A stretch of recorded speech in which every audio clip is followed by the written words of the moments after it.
Hi, David Kilpatrick, Photo Club Alpha.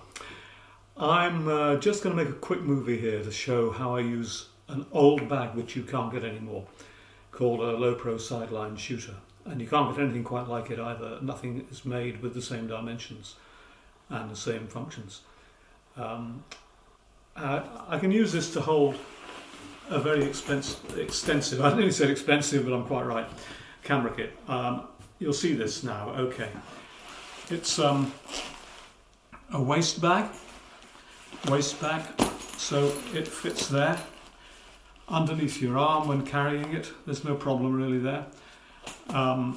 It can be brought round to the front if you want to and unzipped like this, and the front flapped open for access to gear. And this can be partly zipped up as well. So, you know, if you're being cautious about how you handle your gear, whether it falls out or doesn't, you can do that. And if you wish to, you can also get into the top of it from just a single zip in the top. That's not as convenient for most things. And to close that up and open the bag up on the table. I've used these for, I think, 15 years.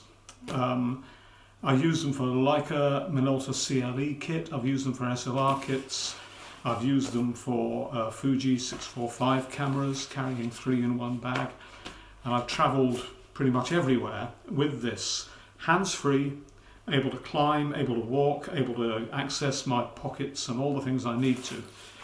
It just is a very, very simple waist belt. And for me, I find it comfortable and I find it convenient. I can wear it around a bag if I'm pushing through crowds, although you have to be careful with access to it. I can do things like that. Right. So let's put it down on the table then for a second. And I am now a little bit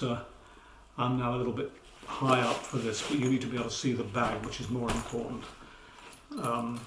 So let's have a look.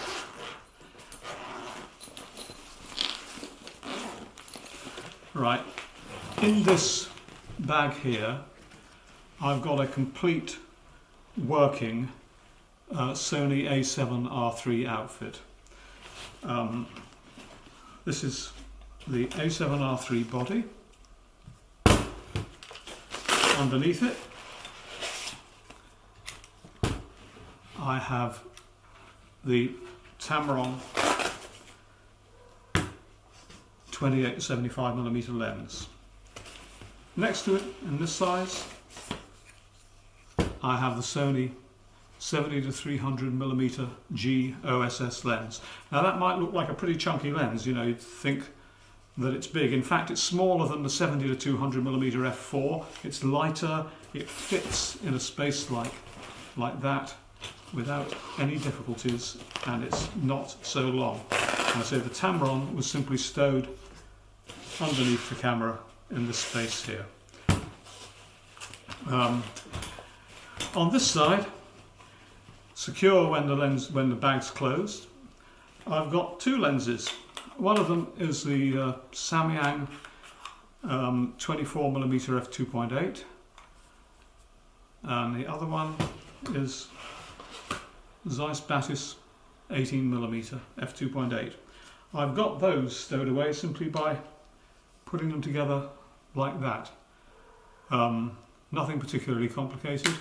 That's just resting on its lens cap, on the rear lens cap of the Batis, and between the two they just go into. This is annoying. This is one of the problems with the Samyang. This is a lens cap which doesn't firmly lock like most on the back. I'll find another one for that in due course. But that goes on there, and I say this lens goes underneath, and then the camera itself goes in the bag. I use these lightweight Optec neoprene straps, very small. I'm not carrying anything heavy here. I don't need some monster strap. I can get something which I just stuff away in the bag like that, and then seals up. And people have asked me about what lenses I use and why I make a small outfit like this, which when you look at it is incredibly convenient and compact. And the answer is because I like to be able to travel or move around or walk or go wherever I'm going. I don't mind whether it's, you know, walking on hills, I don't know much of that, but whether it's rough walking or in cities, I just like to have this convenience of that. And very few bags seem to be made like this now. It's one of the best which ever was made, the Lowepro Sideliner Shooter. I wish they would make this bag again. They don't anymore, and the alternatives they now have simply don't fit the gear, and they have much thicker padding and heavier straps and things, which just makes them cumbersome and crude by comparison. This is a really easy bag to use. And there we are.